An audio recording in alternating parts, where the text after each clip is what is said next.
Greetings, Toffees. Welcome back to the Blue Frontier. Sean here, joined by Ryan, and let's get into it.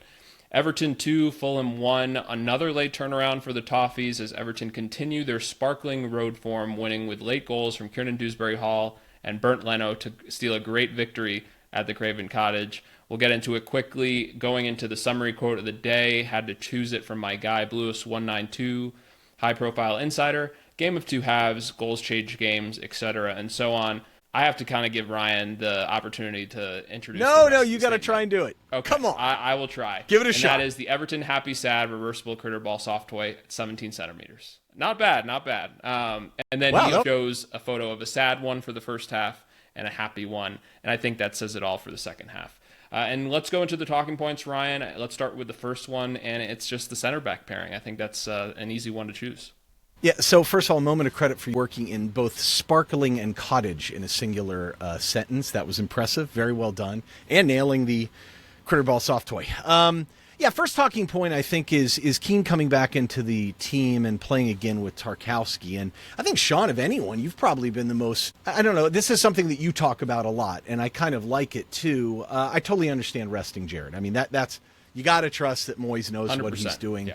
With respect to that, right? I mean, he has information we don't possibly have. So totally fine. You want to be super careful with him too. I think to me, the bigger issue I had is that pairing combined with the tactical approach. I think that is the challenge. You've got two guys that are predominantly box defenders, both good box defenders to a certain extent. Tark maybe a little better than Keane. Keane having the finishing ability, though. I mean, come on. So one stat I wanted to throw out there, and I use it every now and then more to make a point rather than really rely upon it, but I find it interesting sometimes.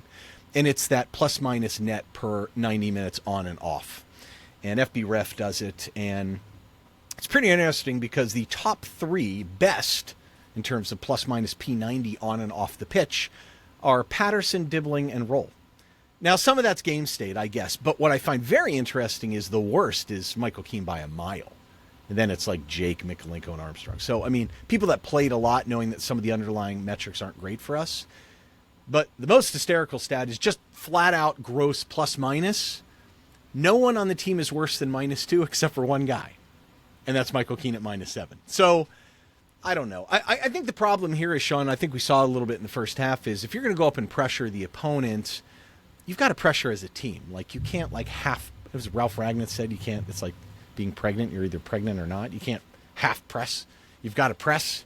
So don't try to be offensive about that one. He said it, not me. But and I think that's a challenge with these guys, getting them to press up and really defend in space. But we even saw it in the defensive third where Gunn and Garner, and we'll get into the match a little bit, had some trouble doing their typical man matchups, and some of the things Fulham were doing made it hard with the fluidity of their attacking players. But what was very obvious is, fine, that's okay. If they vacate that space, the back line has to push up. And too often, they were not pushing up on the attackers themselves. So you had a big gap. You had a lot of space there. And it's just not natural to expect those two to play higher and play effectively. And I think they aren't bad players necessarily. But even with players that aren't great, you really want to try and put them in a position to succeed. And I'm not so sure that happened in the first half. Yeah, and I understand that, as we mentioned, not having Jared, I think you feel that once he's firmly in the lineup, you're going to have him next to Tarkowski. As you mentioned, it's just Michael Keane and James Tarkowski. That's just not a good combination together. I think you put them next to Jared, you get a much better product. It's a tough one because do you start Nathan Patterson and then do you put Jake in the middle? I think we just want to see Jake in the middle at all times, right? And that's not to say that he had a bad match at right back, but it's a situation where you saw the fluidity of the attack today just be so harmonious for Fulham, and it's just they have a lot of creative players, and we just executed as kind of poor of a press as you could. It wasn't a lack of intensity or working hard. It's just the spacing from their defense was just really good. And as soon as they got past our, one or two of our guys, it was just pretty much open season. Because as you mentioned, the midfield also has a lot of fault today, right? With just how many gaps.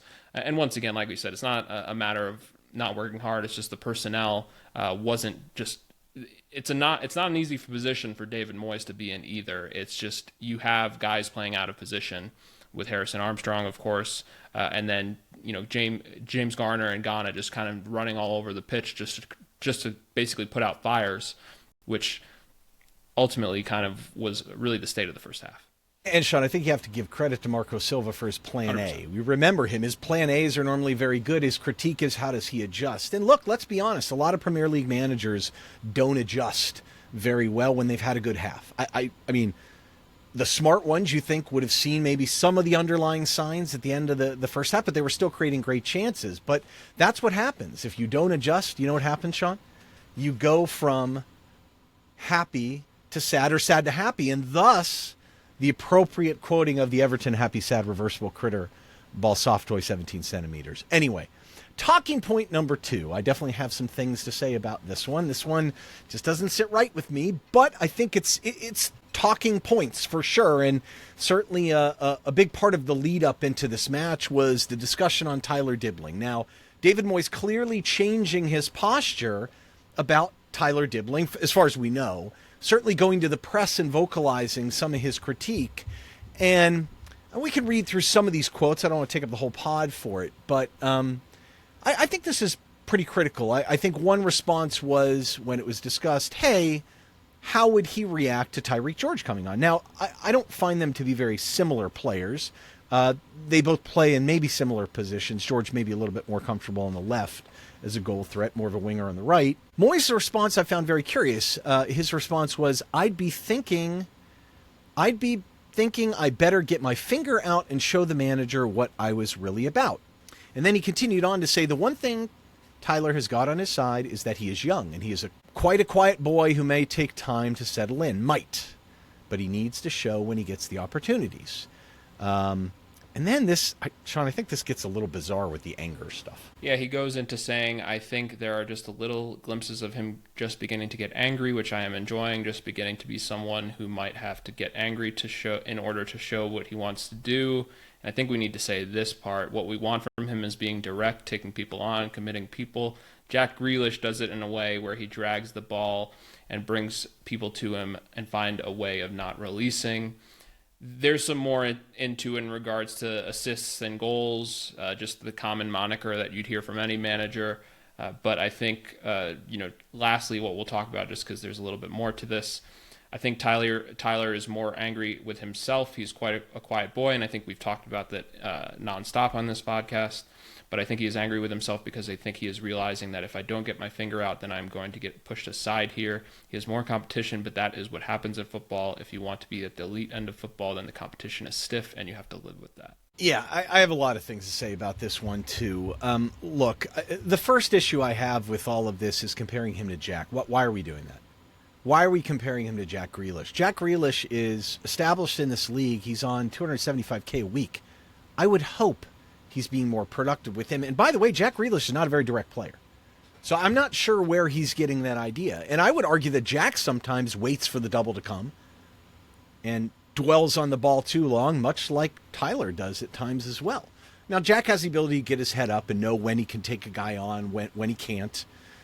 Jack will go to the end line sometimes against players, but he's not perfect either. And Jack's output has been very good. I mean, he hasn't scored that many goals, but he hasn't taken guys on and gone direct to the goal all that often. But to me, I think the much more important comparison is he's starting Dwight and now Armstrong over Dibling. That's the comparison. So are those guys taking guys on? Are they playing more direct? That's what I have a little bit of problem with, because if you look at the numbers, they aren't. I mean, the successful attacking actions, just in general, they're almost identical between Dwight, Charlie. Let's bring up Charlie a second, too. Dibling, Armstrong. Dibling's way more dribbles per 90. Like, he's taking guys on more than those other guys. I also think comparing him to Jack, too, just in isolation, like the whole offense is oriented around Jack at times. You've got Dewsbury Hall over there supporting him. Mikolenko, I know he's not a great attacking player, but he's functioning as one.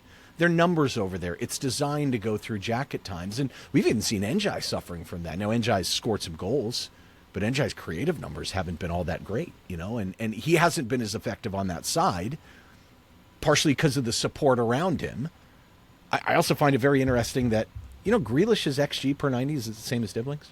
And their offensive duels per 90 is the same, too. Now, again, Jack's been more successful. You would expect that. But I don't know. I think Charlie's a real wrinkle on this one, too. I just think that's the comparison. So what justifies Harrison Armstrong playing out of position on the right? That I'm really struggling with, too. I'm glad he's playing, too. I mean, you know what I mean? I mean, I'm glad that a young player is getting time. That's good. And I know we have a lot of young players on this team, and I'd like to see them all get more time.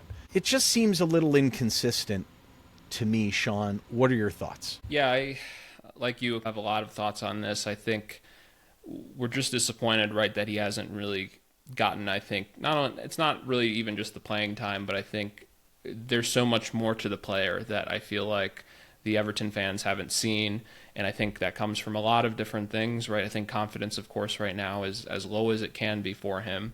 But I also think, too, it's just a situation where, like you mentioned, I think the manager has had pretty decent success with a good handful of these guys from a youth standpoint, right, getting the best out of him. And I think he's struggling with Tyler. But I also think, too, that he is being possibly held to a higher standard that some of these other guys are, right? Whether it's the fee, whether it's just the hype and just talent level that he has.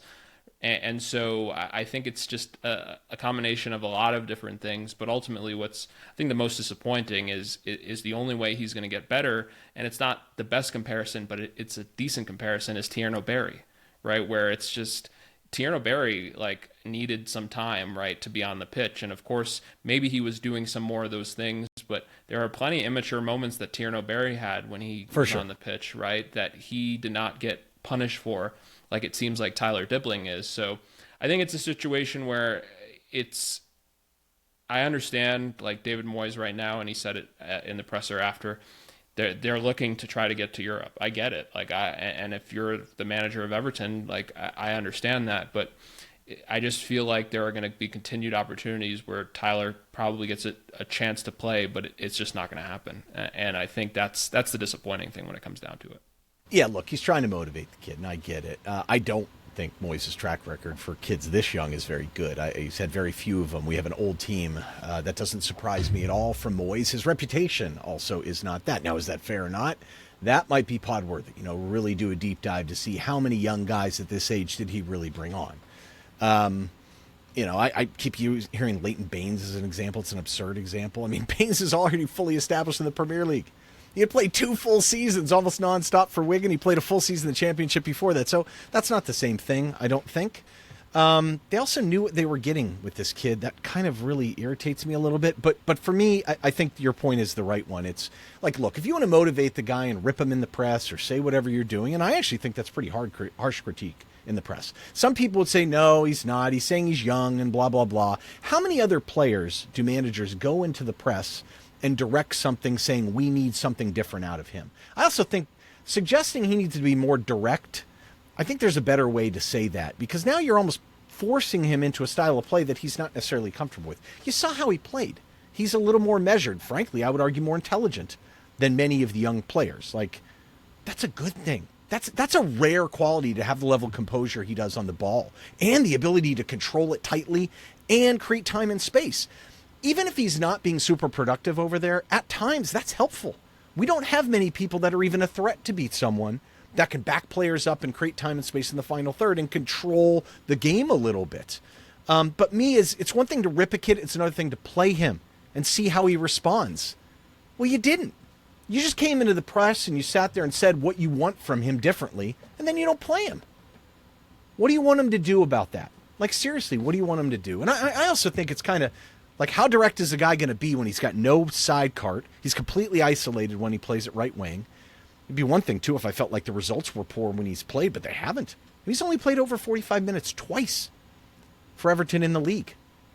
One was the Burnley match, which we drew, which he was amazing in, frankly. He was quite good. The other match, I believe we won against Forest, which he wasn't great, but anyway. I don't know, Sean. We'll see how this plays out. I just think it's a double standard. I don't think it's very fair. I don't know how Harrison Armstrong gets off to play the times he does, but I am glad that he's playing.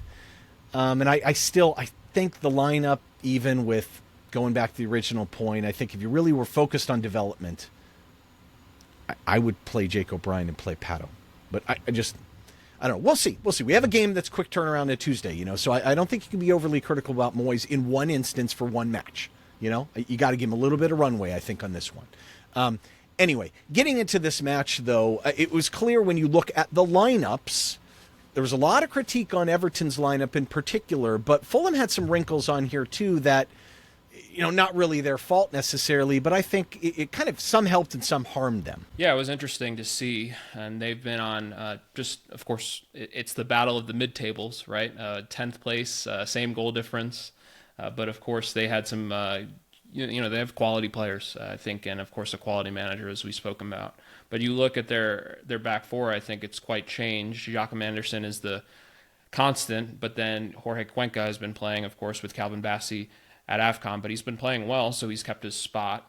Timothy Castagna, Kenny Tete was on the bench and, of course, featured, but is just kind of recovering from that injury. And then you have Ryan Sessegnon that plays the other. So it's just a decent back three. Of course, Timothy Castagna had plenty of moments today to show that age hits hard, and it doesn't matter kind of where the age is at times. But then you look at the midfield too. Sander Berg, quality on the ball, but he's quite a statue when you consider just the midfield. Sasa Lucic is usually his partner. He was injured, so then you basically kind of see Alex Iwobi have that more hybrid role, and you saw him, as he does usually, right, just kind of start the attack, interplay with a bunch of guys, and so on. And then you look at that front four, and it's actually pretty good. Harry Wilson has had an incredible season, 8 goals, and then you look at ESR, and then, of course, Samu Chukwueze, who was on loan, and a really good bit of business from Fulham when you look back to get that guy on loan. Has done a really good job, I think, of just showing that he's just not a pacey winger. He's shown a lot of quality on the ball this year. And Raul Jimenez, right? Of course, they were in talks with Ricardo Pepe. It seems like that move will happen this summer, not the winter, but he plays over Rodrigo Muniz. So it's a lineup that might not be the fastest or most athletic, but when you look at just how smart a lot of those players are, they'll find the gaps in the midfield, and they did that today. Yeah, I think the bottom line is, though, without that solid defensive spine down the middle to protect the center backs, they're in trouble. And you could see in a couple moments that was problematic. Now, their result was they tried to get on the ball a lot more, and Alex Iwobi was key to that. I mean, the guy was playing behind the center backs at times. But, once we went up in the end of the match, they really still don't have that stud focal point down the middle. Raul Jimenez is, frankly, over the hill at this point. Clever, tricky at times, missed a big chance today. I understand why Pepe would make sense. He's more of a back of the shoulder, good finisher. Maybe not that physical yet, but could maybe develop into that focal point that they really need. Everton's lineup, to me, the one big one for me is, Tyreek George is on the bench, great. No Adam Asnew on the bench at all. I heard nothing about him being injured.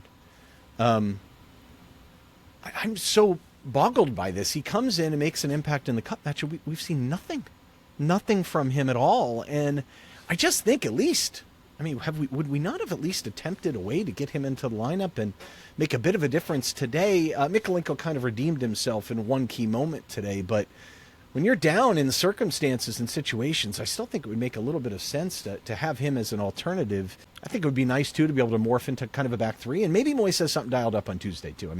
We've got a quick turnaround in matches, so I'll cut him a little bit of a break. But to not even put him on the bench is pretty shocking to me. That's a pretty strong message, I think. Harrison Armstrong got the start again. This time they flipped him over to start on the left.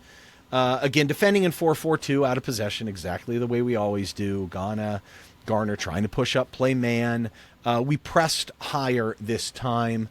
In possession, it was a lot of 4-2-3-1 with Kieran and Dewsbury Hall pushed way up again. I don't like that. I think he needs to have the freedom to be able to drop down to help with the build-out and control the match a little bit better.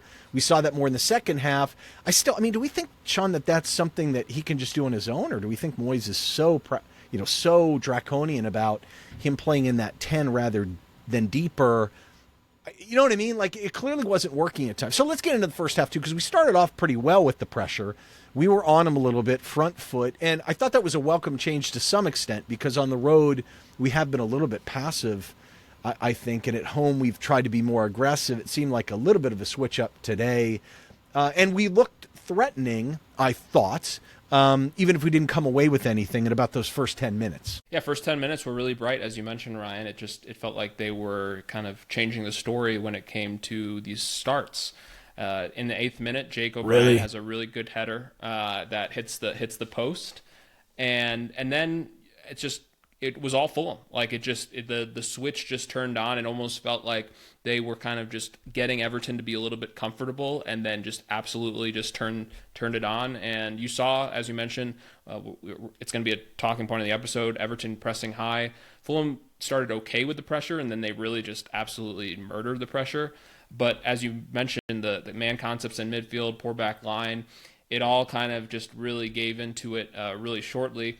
In the 10th minute, it was a great save by Jordan Pickford, who had a great day off a deflection, Wobie cross, and then miss. But then, Ryan, I think I'll let you talk about the goal that was, because there's a lot of people to blame here. Yeah, it is. And I think you've got a good point. I think Fulham were clearly comfortable inviting the pressure. Everton didn't make it easy for them playing it right out of the back the first 10 minutes, too. Fulham was showing pretty good composure and skill to hang on to it and play it the way they were. It wasn't like it was so easy for them to break out, but as what commonly happens, teams can't keep up that sort of intensity for that long. This one's a really weird play where, Ghana makes this insane tackle on Smith Rowe, but Ghana's coming all the way across the pitch to make it, and Garner's kind of waving his arm at it. I think he thought that, like, hey, it's not a foul, don't call that, and they didn't look like they were going to. Njai was already up higher too, and Iwobi makes this really clever run. And I think it was only so noticeable because it was like parting of the Red Sea. He was so open. And I think it was Chukwueze who flicked it over to him. It's a sick flick, by the way, like a crazy chipped pass. Now, Iwobi makes a little bit of a loose touch. This is a hard first touch in his defense. And Keane's on it, and he looks really good. And he lays it off almost to... It turns out he lays it off to Ryan Sessegnon, although I don't know if he was trying to lay it off to Jake. Puts this thing on a platter to Jimenez, who puts it right at Pickford, and then it goes off Mikalenko. It's a pretty good play by Pickford to even stop it. I don't even know where to start on this one. The midfield being so disjointed that they're both way past the ball and the ball got played over them. Keane coming out makes an individual error here. I just knock the thing into Rosette here, I think. And then Mikalenko, it was somewhat symptomatic of the structural issues we were having. But you can always still make individual plays. And there were so many bad individual moments in this, Sean, I don't know what to say. And I think the sad part is I would say it didn't get any better. No, really, Njai not checking his shoulder, but as you mentioned, just a moment of brilliance you give to Samu Chukwueze, and then Iwobi, just how nifty he was with that run. And then just, we're used to it. He has this beautiful run, then takes this really errant touch, gets really lucky because Keane, I think, is almost unexpectedly wait, the ball's at my foot. Just hits it to Sessegnon, and Raul taking credit for an own goal was kind of hilarious as well. But just like you mentioned, just really tough. And then it was almost 2-0 really quickly because Chukwueze has a really good shot that you thought just went wide, but it's actually Pickford with a really strong hand that puts it wide. But it's just kind of one of those where you just hope the team could settle down and it's not 2-0. Now, it was crazy. The whole back line was running back, and he was standing behind them. Again, no one behind the back line to help, but the back line weren't checking their shoulder and reacting and going after him. He actually had more time than that. Now, I don't know if this is going in. It's definitely going to hit the post at a minimum, but it could have tucked inside the post. It's a phenomenal save. Even not too long after that, it's kind of a strange play where Garner taps and deflects a ball. It falls to Smith Rowe. He cracks one from the left half space. Pickford is beat here, flat out beat, and it hits crossbar. Smith Rowe never hesitates. The guy is one of the most direct players I've ever seen. I would argue not the most intelligent decision maker in the world. He's very much of a single mode. Sometimes that's good, sometimes it's bad, but you got to be prepared for that guy, man. He's going to take people on and be directed. In this moment, the ball fell to him, and he hit it and struck it really well. God, do we even need to talk about this one? In the 31st minute was the epitome of it, because it's a build out straight from the back, Sean, right? And made it way too easy. The ball goes wide. Armstrong's on it. I think it's Chukwueze again who just bodies him and swats him away. And then it looks like the play's dead, right? And Tark, what on earth was this pass to Jake? Was like, what are you doing here? Jake doesn't see the pressure, I guess. Maybe he could react for it. And Chuck gives it right to Smith Rowe, who again puts it right on a platter to Jimenez. This is a terrible miss, Sean. Just a I don't know if he slipped, but he could have played it to Wilson for almost a slotted in, right? This is, they should have scored here. I know we joke in the Discord a lot about the has to. But I mean, this is as big a chance as you'll ever see. I can't believe this wasn't 2-0. I mean, I don't know how many of our center backs just want to give hospital passes to one each other, but like it was a game of hot potato at a certain point with Tark's pass, and Jake just like was just like in a place where it's like, hey, you get that ball, hit it out. I mean, that's on Tark for me more than Jake. For sure. Then you look at, I think, I mean, has to score, has to pass, like one of those two, right? Like it's just he does the like I don't know how he does this. He almost fades away and misses it. He had more of the goal to aim at straight on, and he misses it so badly. He missed by a lot. He missed by a lot. Yeah, it was not close at all. And I was just, I was kind of dumbfounded just on how kind of badly it went wrong. But we finally start to get something going in the 34th minute. Illy finally, it seems like he was just they switched him to the left. Really patient. Switching and that him was to the smart, left. I think. Switching him to the left, and then he gets past Castagne, and then this is kind of the rise of Illy and the fall of Castagne, and puts a really good ball in the box that basically gets to Harrison Armstrong. And it's a good take. It's not easy. You could just see the technique, and it's kind of why I think when you talk about Harrison Armstrong, just his maturity and his intelligence, that's not an easy take, but the technique was there, just execution off. But it was just good to see a moment of just, okay, Everton on the attack, because Fulham just truly were murdering us the last 15 minutes. You saw intent, right, Sean? I mean, you flip Njai over there. Armstrong had already gotten past and drawn fouls on Castagna already, which shows you how slow he really looked. So it was good. Like, suddenly we had an impetus and a focal point in attack. It didn't prevent the chances for them. I mean, Harry Wilson has this massive chance in the 41st. He puts it over. Could have scored there, too. This is an interesting one, too, in the 42nd minute where Dewsbury Hall makes that nice run behind kind of on the left side that we see him do. In that left side, he can be pretty effective. He was on the right most of the first half, so they started switching him over and trying to work things with Njai, which I thought was a good adjustment, even if we only really saw it come to fruition more in the second half. And it's a brilliant ball. It goes through the defender. I'm not sure how he got it through, and it gets past the mark of Barry, and Barry has a chance to kind of reach past him and get his foot on it. He nicks it. Is this a has to, Sean? Or I don't know if he could see the ball very well. Maybe that was the problem. The anticipation and the timing's okay, but he just kind of flubbed it. Yeah, I don't think it's a has to, because I feel like he does everything right in terms of the intelligent run. I think the center back's kind of with him, so it's a play that maybe if he was just there a second earlier, he might get to it. Just kind of one of those, but compliments to Kieran Dewsbury Hall. Those diagonal runs, he just is an expert at, and it just feels like he has really. This was the match that made me feel that from a fitness standpoint, he's just back to normal because it just felt like he was just everywhere on the pitch. But it was just it was a tough one. Yeah, he was a ghost in the first half for me, man. But it's not his fault if he's playing up higher and we can't build out with any control whatsoever. But it shows you what a key player he is. Like, if we're going to control the game a little bit better, he's got to be the guy to do it. He's clearly the one that his work rate's amazing. We know that. He's good on the ball. He's solid. He's controlled. He's consistent. His left foot is dangerous. Like, I don't like starting the match with him pushed up higher. I think he does better in possession deeper. Now, again, I disagree. I don't think he can defend deeper. But I think that was part of the change. We'll talk about the changes that he made in the second half. There are a couple chances here before the end of the half that, I mean, the save Pickford makes on Smith Rowe again. I mean, he just runs right behind a diagonal run. By the way, Park doesn't even see him. Fantastic save. Makes himself big. He's in on him 1v1 basically. And then the corner comes off and lands to Chukwueze's feet. Sean, this is a ridiculous strike. This is a laser. I mean, if we could see Ghana do this every now and then, right? Go ahead and keep shooting. But an incredible take, I think, would have been up there for probably goal of the season if that goes in. And it's halftime, and it's one of the. I mean, I remember the last time we played them at Craven Cottage last season, and it was just as abysmal. We deserve to be down more than one goal. I can tell you that much. But as you can see, first half stats from the 10-minute on, 10-6 in shot, 90% pass success at 55.3 possession for them, of course. 5 corners to 2.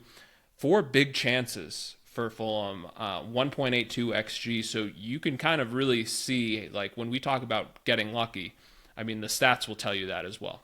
And Pickford. I mean, honestly, think about it. Excellent. He didn't get beat, really. Mykolenko got credited for the own goal. I mean, that's a... Yes, the post helped him. I mean, Fulham had some great shots, too. I mean, they took them well. Thank you for the post. A couple inches here, a couple inches there. For sure, it would have been 3-0. But it wasn't, though, Sean. And that's important to note. I mean, and look, this Everton team's a resilient bunch. I mean, it's a mature team, with the exception of Harrison Armstrong. I mean, these guys are experienced. They can handle this type of thing. And that's the majority of the team. And that is one of the benefits of having some consistency in lineup, as well as an older, more mature team. And to me, going into the half, you look at some of the numbers, obviously they're very one-sided towards Fulham's way. I mean, 4 big chances and a half. It didn't quite feel like the Brighton match where we generated absolutely nothing, and Brighton were a little bit more measured.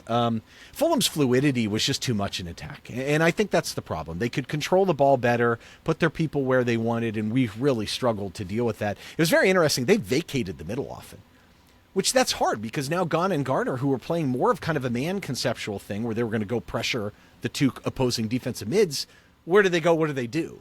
And they clearly struggled with that. And I think that's a weakness of theirs. You know, I don't think either of them are disciplined positionally. I thought we needed shape change, but we really didn't. And the changes were very, very simple. You know, we're going to get on the ball more. We needed an attack orientation, and I think we started the second half going to the left side through Njai.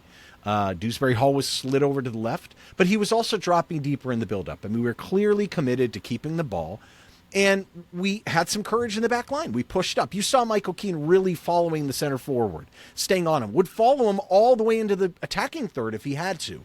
And that was necessary. That helped close that space, Sean, between the center mids and the back line. You got to do it in a couple different ways. Either you have someone sit back there in between the lines like a 6, or you push up the back line. Now, I was a little scared of that because it's higher risk. There's a chance someone's going to get turned, and they did create a couple big chances, but not much else. And look, we started off well, and credit to Moyes and the team for their character. Like, they weren't dejected out of there. They came right out and thinking. There was always belief.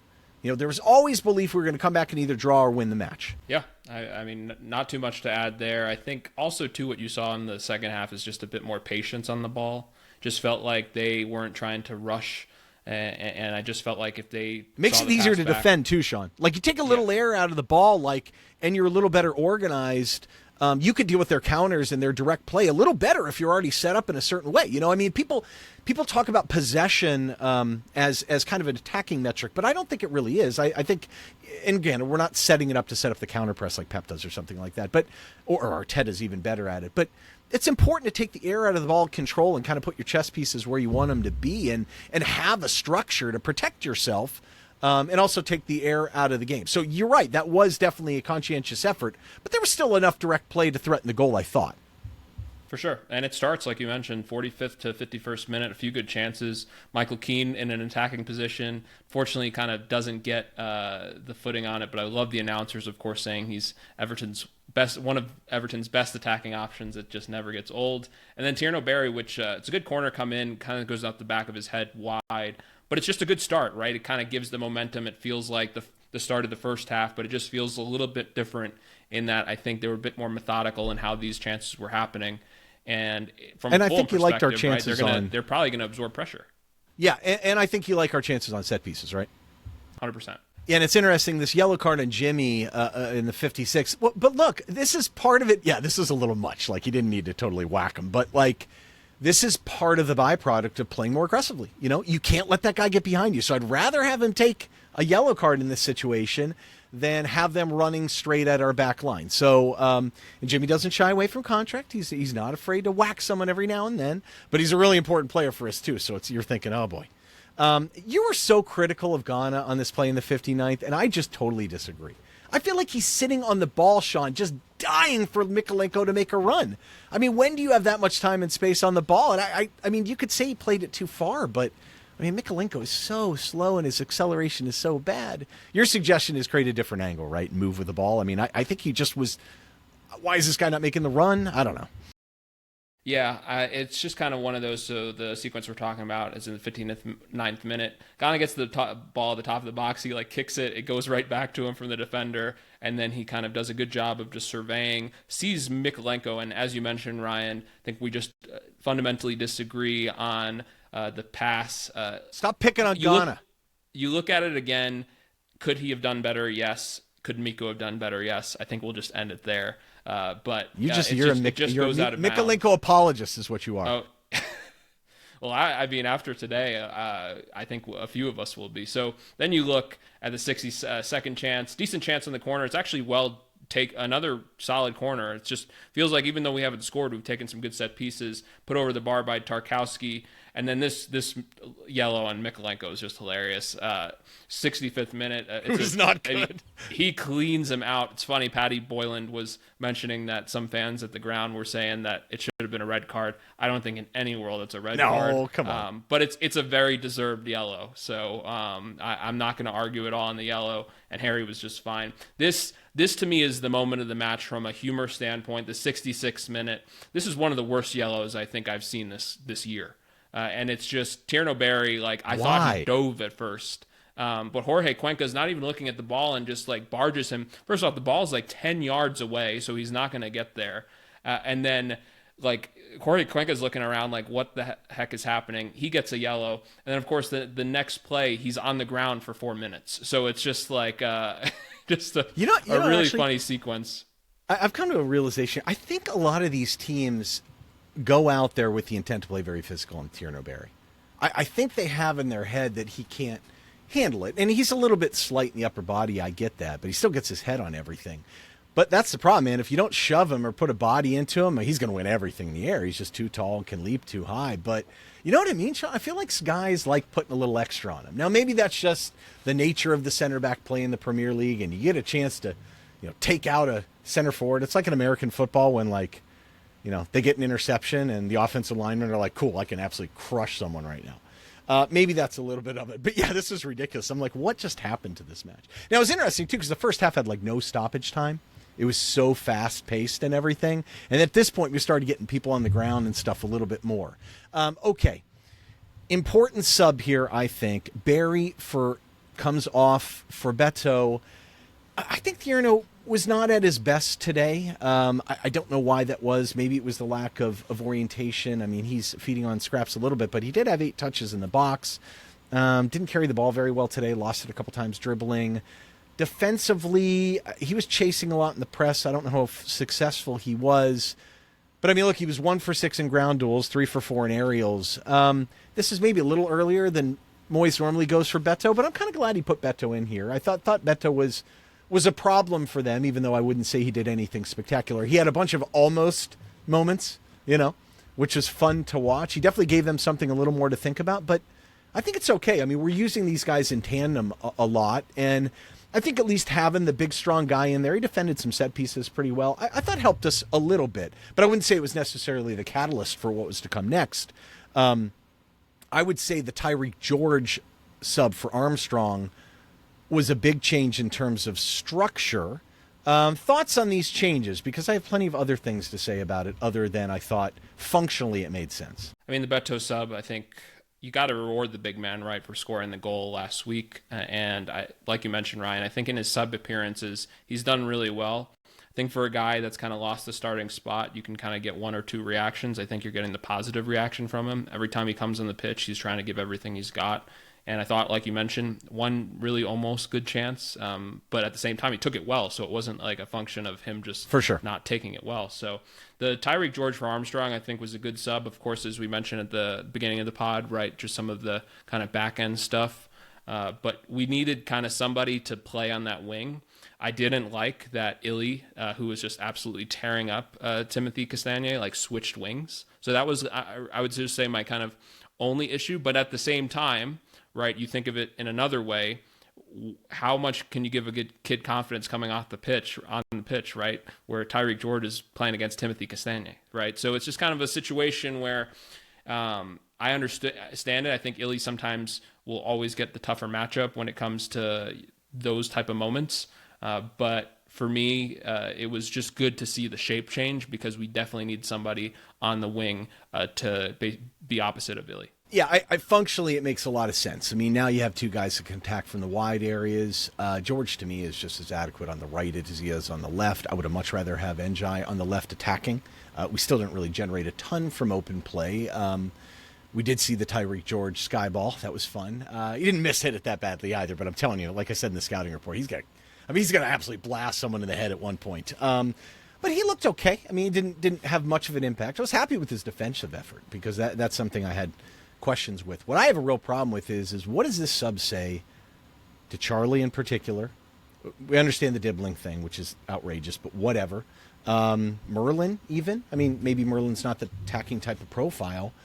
I hated that they moved him left. I think Njai should have that. What does this say to those guys, Sean? I mean, to me, this is that's a big deal. Like, you're bringing this guy, like, you can't go back to this Dwight. You can't go back to this thing there. Well, Dwight trained really well. I mean, do we really think Tyreek George made that much of an impact in training the last 2 days that he earned himself a spot? This does not sit well with me. I don't like it. I don't know what Charlie has done to deserve that treatment. It's ironic that you sit there and call out about how Tyler Dibling needs to be more direct. I mean, Charlie's really direct.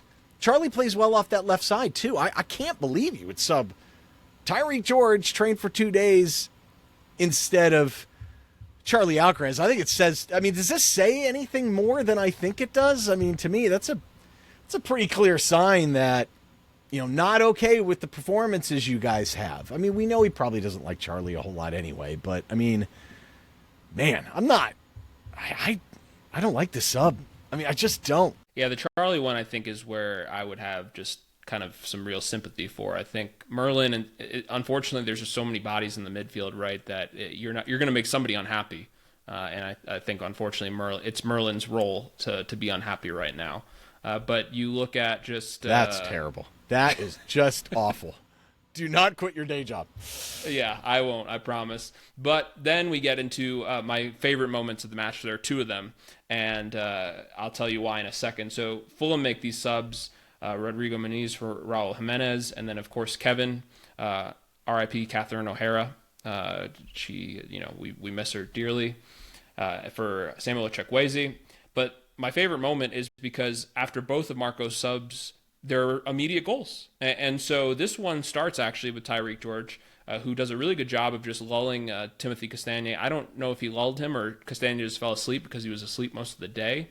He doesn't see the forward run from Michelino, and then Michelino basically does this just... I don't know if he had this kind of Matrix moment in time. It's like an out-of-body experience. But out-of-body experience, he just cut Joachim Andersen so bad, right, that you can get a serrated knife and it wouldn't have been as bad as that. So, yeah, just left him in cement and then puts a really good ball, like a perfect ball to Kieran Dewsbury-Hall, who slots it in, right? Of course, a little bit of deflection from Cuenca, who probably didn't know where he was just from that crazy foul earlier. And it's an incredible moment to bring it 1-1 right after the subs. Yeah, and Dewsbury-Hall is such a smart player. I mean, he times this perfectly, opens up his body, he makes himself so available onto his left foot. Mikolenko was a Matrix moment. And I'll tell you what, I mean, he really redeemed himself in this match with the goal line clear. We'll talk about that and this play, because up to this point, it was an absolute stinker for him. I mean, he was all over the place. A little bit in his defense, he's just getting back. I mean, we've seen that he takes a little bit of time maybe to kind of get up to speed, and that's reasonable. But, I mean, this was so smooth and so good of a play. I mean, this is the one you want to just put the highlight reel on this one for the summer when you put him up for sale, because surely he's probably going to move on. I don't know how this ball gets through Leno, but I guess it must have been deflected more than I realized because it went through him, basically. It wasn't, I don't know, it was very bizarre. But look, this goes to show you. I mean, Dewsbury-Hall didn't have many touches in the first half. The second half, he came alive. He ended up with 43 touches for the match, but he was 1 for 4 or 5 in duels. But in this moment of quality, it goes to show. We started stacking the left side. Fulham looked bad defensively on that side. They don't have a great defensive mid in there. I don't love those center backs. They're okay. They're good. Joachim Andersen's normally typically a good player, but he got destroyed on this play. And this is what quality does to you, right, Sean? I mean, in these few moments of quality where you have a chance, boom, there it was. And I mean, I'm sure Fulham was looking back and saying, what the heck happened? How is this game even at 76 minutes in? We've hit the post how many times? But they also should have been thinking, my Lord, we're not looking good right now. And the game started opening up here, and there was this could have went either way. Yeah, like you mentioned, and I think good for Kieran Dewsbury-Hall, right? Misses a really good chance against Brighton last week. Immediately just kind of puts that in the wayside. And like you mentioned, just a guy of quality, and it's something that Everton really need in a moment like this. But like you said, game's opening up. Fulham have a decent chance, right? Rio Muniz gets the header. And as you mentioned, Tyreek George puts his kind of era into Skyball. But it's a good chance, right, in regards to him taking on the defender. He was and patient taking with the it, shot. too. So you want him to do that, and you want him to continue this. And then this is where my favorite second moment of the match comes in. Oscar Bob for ESR, and then Kene Tete for Timothy Castagne. And I know there's kind of this adage of not making a sub on a corner, but that's what Marco does here. And it's an immediate goal, but I don't think... I'll give Marco a little bit of reprieve here. There's no sub or non-sub that would have prevented this, because this was the Bernd Leno show on this one. Yeah, walk me through this. I mean, I'm sitting there. I've watched this so many times now. It's a little odd. I am a firm believer. I know you don't want to put someone on, but like getting in there and preventing someone from getting this tight on your keeper, I think is important. I think you need someone in there. The problem is you've got Jake, who's just massive. But if you're going to let a guy 6'6" box out your keeper, like, good luck, because there's no way he can get around him. Now, ironically, in this case, he wasn't blocking him for anything else. Now, do we really think Dewsbury-Hall had the conscientious idea that's saying, hey, I'm just going to drill one right in because Jake's 1v1 with Leno? Probably not. But I mean, it all works so perfectly. Is this a foul? VAR took a look at this, Sean. Now, in real time, I think there wasn't enough to overturn it, but what do you think? Foul? So when I saw the replays a few times, you see Jake hook his arm, but that's just normal hand fighting, in my opinion, right? Like, objectively, you see that all the time. And I also think, too, why is Leno, like, letting him completely get in front of him? Like, you have the ability to push the guy off, but I think this kind of goes to show that, like, Fulham doesn't really have a big-bodied team, right? Joachim Anderson's kind of that guy, but Calvin Bassey, if he was on the pitch, that's probably the guy that, totally pushes different. him off. But so they don't really have another option there. And Bernd Leno, like, as reliable as he's been for Fulham, is very known for making these type of errors. Not that one specifically, but he's... If you told me this happened to Bernd Leno, I would not have been shocked.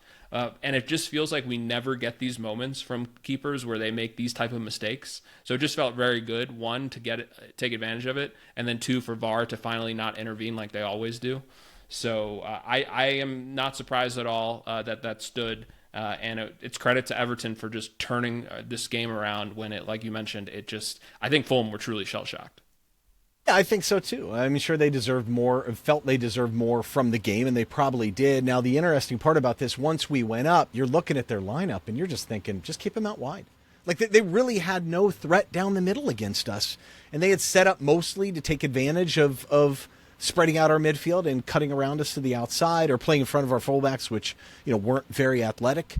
Made the sub for Mikalenko, putting in JB. So good luck playing long balls into us at that point, and they just weren't effective, other than Kevin finally getting Jake to foul him, and that was a dangerous position to give up a free kick.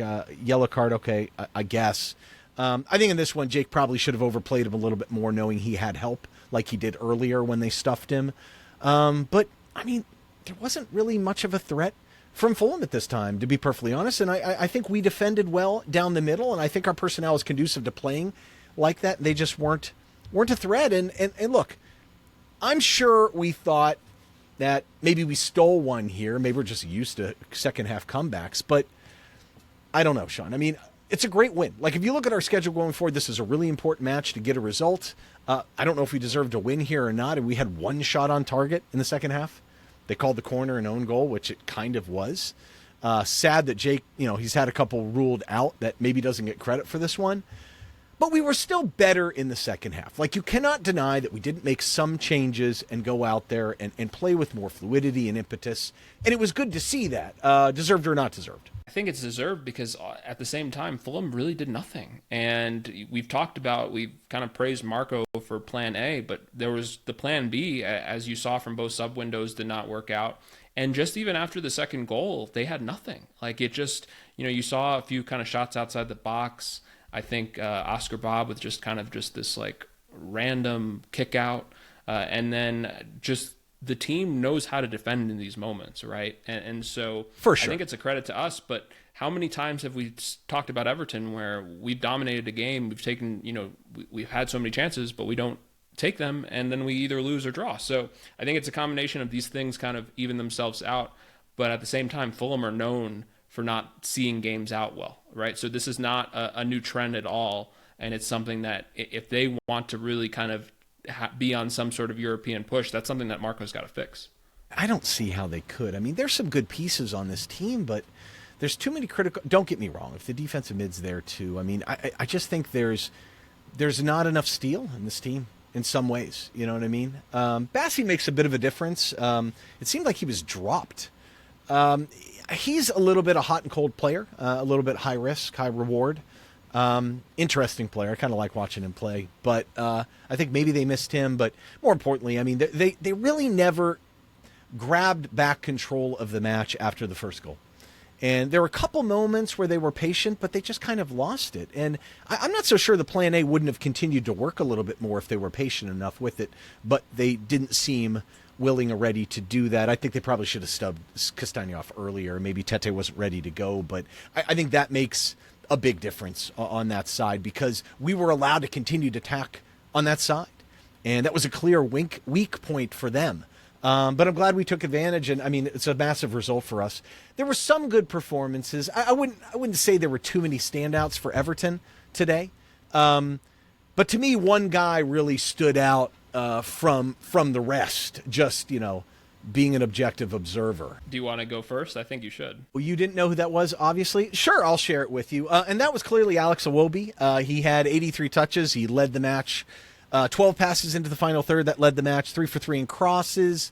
Led Fulham with 5 recoveries. 4 for 5 in duels.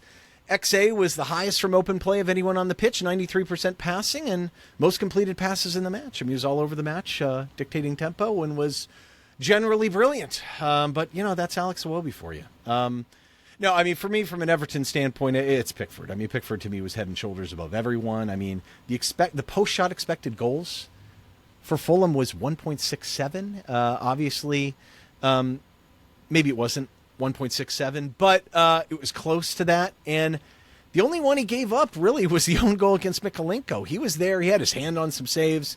He was a difference maker. And that's the one thing where you look at some of these XG stats and expected points and stuff like that, you cannot discredit the value of having a keeper who is consistently good. And Bernd Leno has some great moments. He's had some bad moments against us. He had some unbelievable moments. Remember that opening day match where he was just insane? But this wasn't a great one. And if you're going to compare the keepers today, our keeper was better than your keeper. And it made a big difference to the results to me. There's a litany of other players that had some good moments. I'm not surprised at your predictable pick here, though, in terms of good performances. I mean, I'm glad you didn't pick Mikalenko, but I'll bet you were tempted to do it. Mikalenko, yeah. Oh, boy. I had to, of course, choose Jimmy Garner, 11 defensive contributions. His new nickname is DEFCON. I mean, that's pretty much who he is. 5 for 9 on duels, 3 clearances, 3 interceptions, 1 big chance created, 4 key passes, 41 for 46 on passes. And just once again, it's just I feel like he's doing a lot of the dirty work and just somebody that we continue to just see progression from. The set pieces were excellent today, so that was good to see. And just somebody that you won't see have a goal or assist in the end of the box score. But his XA was also up there as well. So he did a really good job today. Like you mentioned, Ryan, I think a few, not his best game, and not, you look at outside of Pickford, right, who truly made the difference. But just I think another solid performance from the man.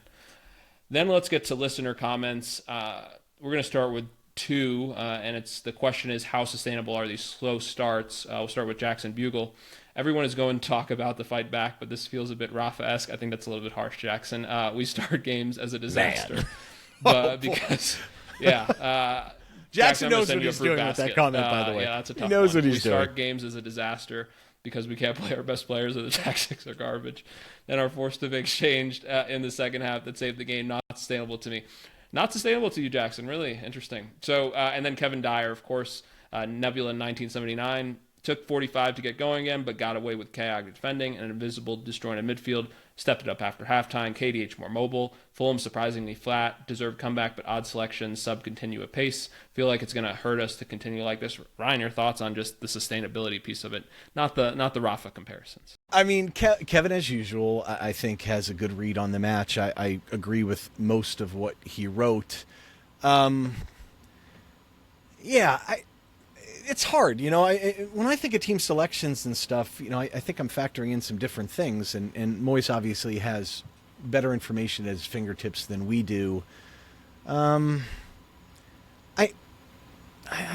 don't know. Yeah, it's going to hurt us. I mean, there's no doubt about it. And today, I think what helped us was the luck. I mean, they hitting posts. I mean, Fulham really looked confident and were aggressive and just barely missed some shots. I mean, they were full of it and were looking very good. So I think it was a little more fortune today rather than, just kind of chance. You're not going to be able to do this against some of the teams that we've got lined up and playing against. But that being said, David Moyes is smart enough to know how to set up against some of these better teams as well. And all bets are off if Jared Branthwaite can get back up to health and plug him back in the starting lineup. Again, you've heard me, Sean. I'm not as concerned about the results as I am as some of these guys getting more chances. And that's what doesn't sit well with me. I just want to see Jacob Ryan play center back. And I'd like to see what Pato can do at this point. But I can't argue that the way they were attacking today might have been even worse with Patterson in there. I don't know. But you can always sub at half, too, if you want to change the game a little bit or change the story. Tyreek George, I think I've said enough about the sub. I hated it, but the cameo was interesting, I think, and I kind of like some of Mike Wombat Combat's comments here.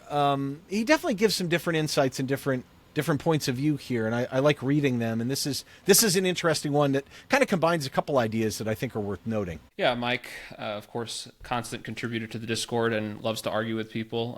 Marco Silva still can't close it out a game to save his life. We look poor for 60-ish minutes due to a few players just not at their usual level and a lucky bounce on our own goal.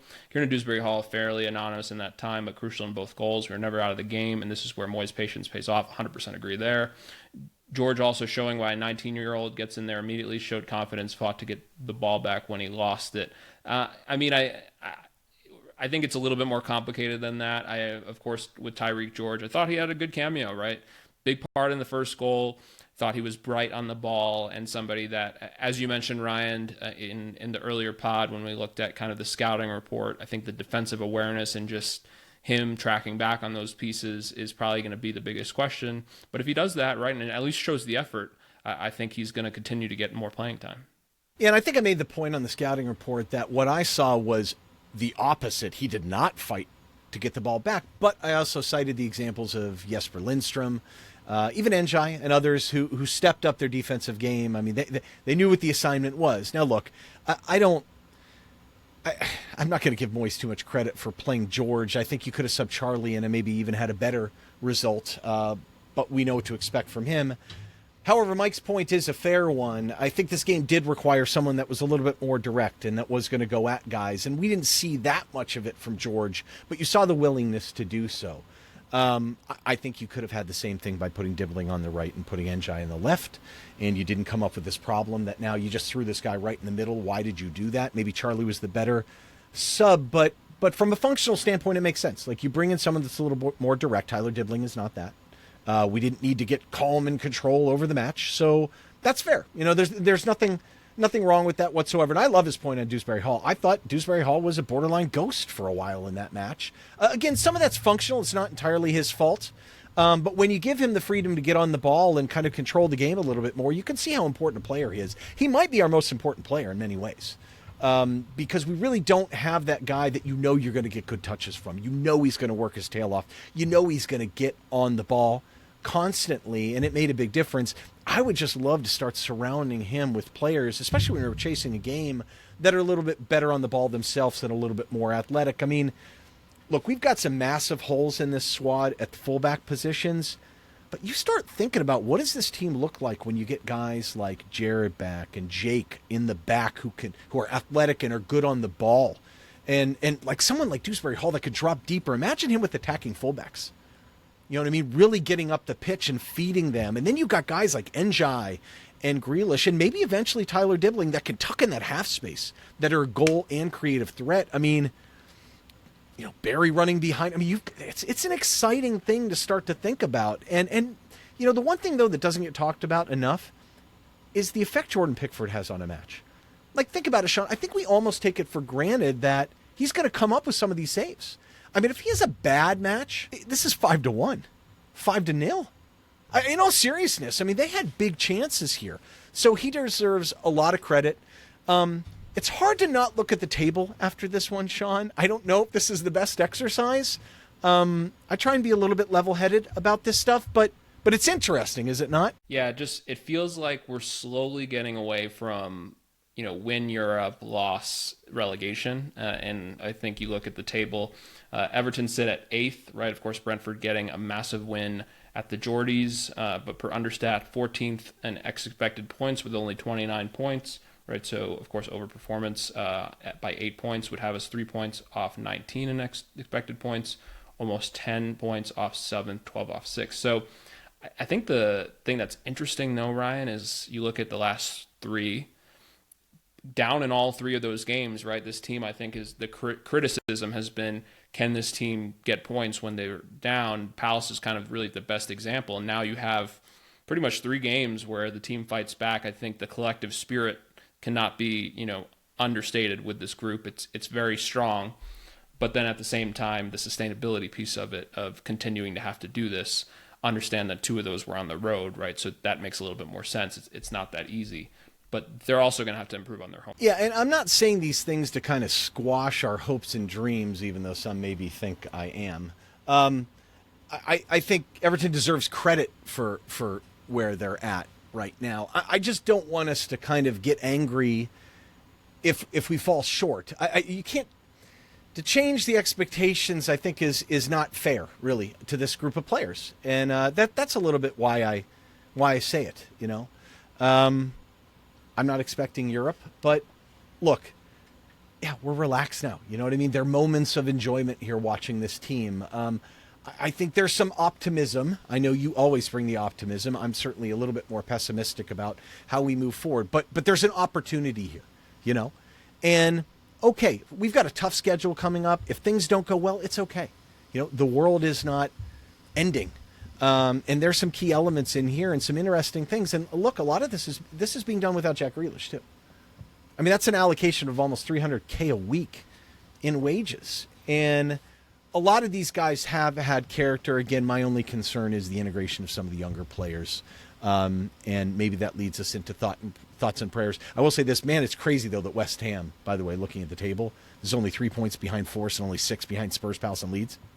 Like, Sean, that's pretty crazy. Yeah, I think as a neutral, but then, of course, as an Everton fan, it will be a fun watch in regards to the relegation fight because I feel like it's truly the most competitive it's been the most competitive it's been in years, and I am really curious because there's still so much season left, and I try to analyze these schedules as much as I can, and it's truly been a roller coaster of changing things, but Forest have to be very careful, right? Even though they're in the Europa last 16, they are not in a safe spot at all. But then you get to thoughts and prayers. Of course, like how you put Adam Asnew, Tyler Dibling, and Charlie Alvarez. We are here for you guys. So I mean, yeah, I just after that sub and Asnew not even being on the bench, man. It's a strong bench though, Ryan. It is a strong bench, but it's a strong fullback bench. We don't even have a fullback. Anyway, no, he should make the bench. But if you're not going to use him, what's the point? I guess my only critique here, my only concern is that I don't want these guys to get disheartened. They should play a role next year. Charlie probably won't. He'll probably be sold if Moyes, assuming Moyes stays. I mean, that's a whole other curveball if that happens. I just don't want them to get upset, disenfranchised, push for a move in the summer. That would be a real disappointment because I think Asnew and Dibling in particular have serious talent. I think Charlie can be a useful player too. It disappoints me a little bit that Moyes is not trying to push out, but clearly does not think our only South American guy is really important at all. It disappoints me a little bit. I think he deserves a little bit better. I like this next thoughts and prayers shout out though. Yeah, this one's from Sledvigs, and Thomas Frank is officially not having a good time at Spurs. Peter Hall at Pete Hall 86. This was an interview. I don't know if he conducted it or just from the presser. Thomas Frank says, and I actually saw this video, so it is real. If you look at his career, Christian Romero, hasn't had that many red cards. The reporter says back to him he has the most red cards for Spurs in Premier League. Thomas Frank responds, "Oh, I didn't know that." So, yeah, it's one of those where it's really tough to see what's going on right now at Spurs. I'm not sad by any means, but it's just I can imagine how the Spurs fans are. I'm sure they're taking it incredibly rationally and well. Lucas Digne, one of the worst defending efforts you'll see on a goal. I think it's been talked about in the Discord. Just search his name on X or any platform. Thoughts and prayers, truly, because Lucas, we know you're so much better than that. So it's not good to see. Shout out to Mark, Southeast Michigan Toffee on this one. Quick, Marco Silva, prayers for Marco Silva's thinning crown. So yes, we will pray for his thinning crown. We will not pray for new tactics. Tim Castagne, 30 is a tough age to hit for a footballer. I don't know who put this in, but it's great. And then, Ryan, I'll let you touch on the last one because I didn't put this one in. No, Bluis threw it up there. It's amazing. I don't know Jawad El Yarmouk very well, but man, he had a phenomenal scoreline today in the Zaragoza Eibar match. So you should go look it up. It's in the Segunda Division. Lo siento, senor. This is crazy. He scores in the 26th minute. He then scores again in the 55th. Unfortunately, it's for Eibar. And then he pulls up and delivers himself a solid red card in the 93rd minute. So when you see the overall box, it's just him in three places. Goal, own goal, and a red card. So, yeah, Zaragoza got everything and then some from Jawad. Yeah, and that also reminds me of all the training videos about, come on, Jawad! So maybe that's who it was, honestly. Maybe Jawad finally got his chance for Real Zaragoza in the Segunda Division, but you don't see a box score like that too often. Fantastic. We did have some score predictions, right, didn't we, Sean? We did. So quite a few, and we'll start with Preachy Sports, Bluefink, Harpa scored Canvas, BCG Rose, Tony Two Toes, myself, and by the way, I'm going to give myself a pat on the back, 3 of the last 4. Andy Swill, Chris Stevens, and of course Mike Wombat Combat. We of course keep that running tally. Join the Discord. Upcoming pod, we have the Bournemouth podcast. Then I believe we have a little bit of an international break and then play United.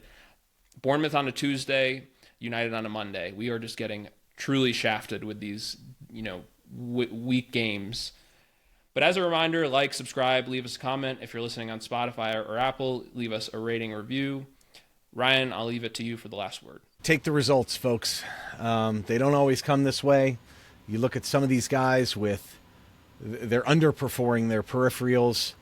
We're overperforming a bit, but hey, man, take it. That's football, to quote Ronald Koeman. What a guy to end this. But no, appreciate all the support and have to end with up the Toffees.